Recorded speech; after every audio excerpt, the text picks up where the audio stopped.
The summer of 2012 was the summer I started to forgive cancer, in large part due to Camp Kesem. For a year and a half after my diagnosis at 35, I held on to the anger, resentment, and pure hatred for what cancer had done to me and my family. Cancer was the enemy, not only for what it had done to my poor broken body and all the scars it left on me physically, but even more so emotionally.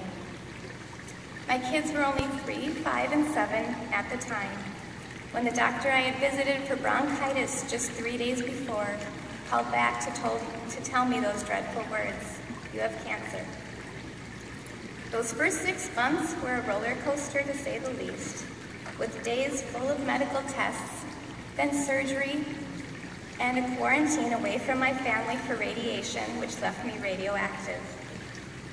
It was a blur of a year, with the majority of my memories being while I laid in my bed, hearing the sound of my children running and laughing throughout the house, while I cried in my dark room with the shades drawn. I feel like I missed out on a whole year of their young lives, and it broke my heart every time they asked me to play, and I told them I'm not feeling so well, until they stopped asking.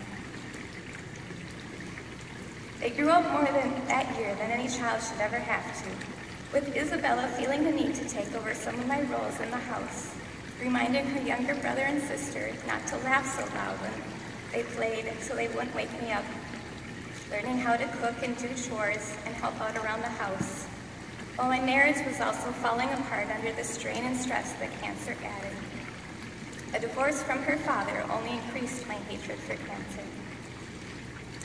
It wasn't until the summer of 2012 when a good friend of mine told me about Camp Kesem after learning about it at the Color Run. I signed all 3 kids up immediately, even before I asked them, because a week to myself sounded like an idea of heaven. In the end, Isabella was the only one brave enough to be away for a week. And that week of heaven turned out to be way more than I had ever dreamed of for her. The Isabella I left that beautiful sunny morning just outside the doors here was a well-behaved, reserved, and extremely responsible young girl. The fun-loving, cheerful, and slightly wilder Sprinkles that I picked up Friday evening was an absolute joy to see as she chattered away excitedly, telling me every single detail. And you think I'm kidding, but I even know the snack she had on the charter bus ride home, where she also somehow accidentally dropped her hair binder in the toilet, and after contemplating with a friend for a while, just decided to flush it down. You know, important details like that. But she also told me of the amazing, kind, and loving counselors who were there for her as she struggled with homesickness that first day. She told me of fears she conquered with the support and encouragement of other campers like rock climbing and zip lining, and being the lead singer in a production her unit put on of Grease. But the memories that touched her most deeply was the realization that she was not alone. Until Camp Kesem, she had not known anyone else whose parents had experienced cancer, and had never been able to release those stuffed emotions. It was so obviously therapeutic for her, and it happened in such an organic and unforced way, with amazing new friends and counselors, being able to play and be completely carefree, and lots of laughing. Because seriously, have you seen pictures? These guys have somehow found counselors that will be willing to be human ice cream sundaes, complete with ice cream, whipped cream, chocolate all over them. And I love my kids dearly, but that's just never going to happen in our backyard of St. Paul. The night she returned home, she wrote this in her journal that pretty well sums it up. Camp Kesem is awesome. It's a place where I don't have to be Bella, who is nice and perfect. I can be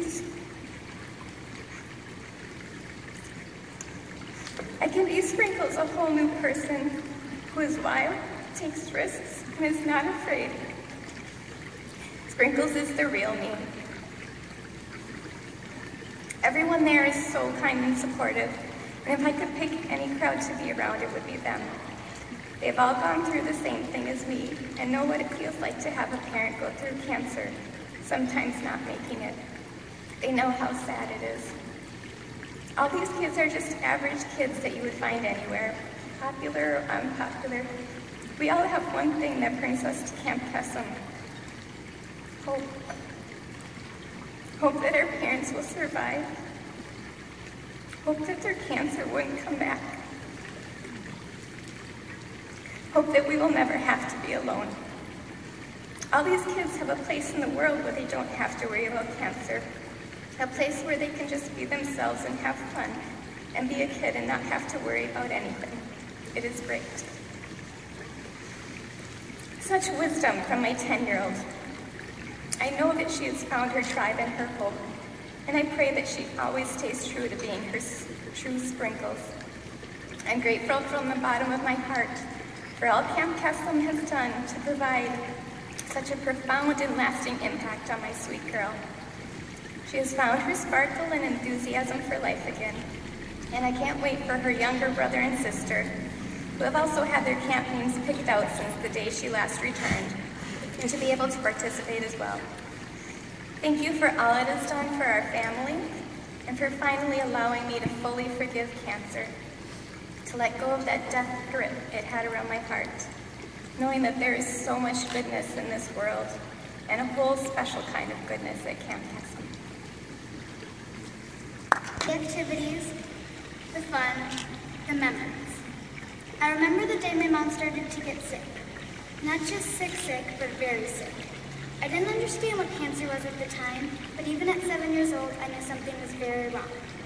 I remember her lying in bed for days at a time. There were cards and gifts and lots of hospital visits.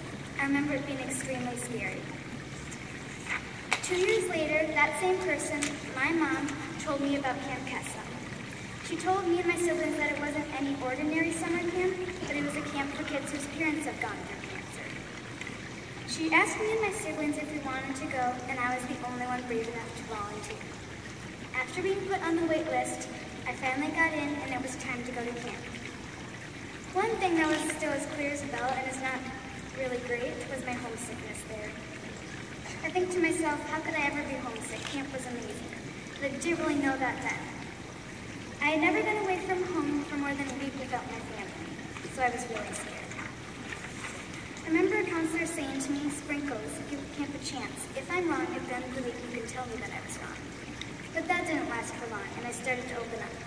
The activities were all super fun, and some of my favorites were all the activities on Messy Day, like drip, drop, splash of paint, and covering our counselors with flour and water, and many more. I was laughing all the time. The people were the most kind people I'd ever met, and I made lots of amazing friends.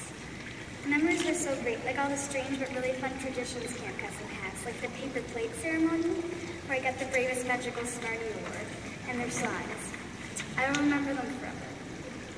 This camp reached into the most shy parts of me and pulled them out. Before I was Bella, a really, really shy girl, but now I'm Sprinkles, which is my camp name. I'm a friendly girl who doesn't look at the ground every time she talks to a teacher or stranger anymore. One of the most touching moments was on Wednesday night, we had this thing that everyone called the empowerment ceremony, where you could share your story of cancer. It was a very sad time, yet nice, because it reminded everyone that they're not alone, and that there are others out there like them. After a girl in my cabin shared, she said, you can choose whether or not you want to share tonight, but just know that everyone here really does care about you. I cried every single night, not because of homesickness, but because of the knowledge I wasn't alone. That week was probably the best week of my life. I had a blast. I remember after camp we had a potluck dinner as the parents came to pick us up. Right before we left to go home, I went out to the counselor that told me Sprinkles give camp a chance. If I'm wrong at the end of the week, you can tell me that. I walked up to her and said, you were right. Cancer can break you up into a million pieces, but Camp Kesem fixed me. And I know it can fix so many other kids too. Thank you all who had a part in the drawing of the amazingness of Camp Kesem.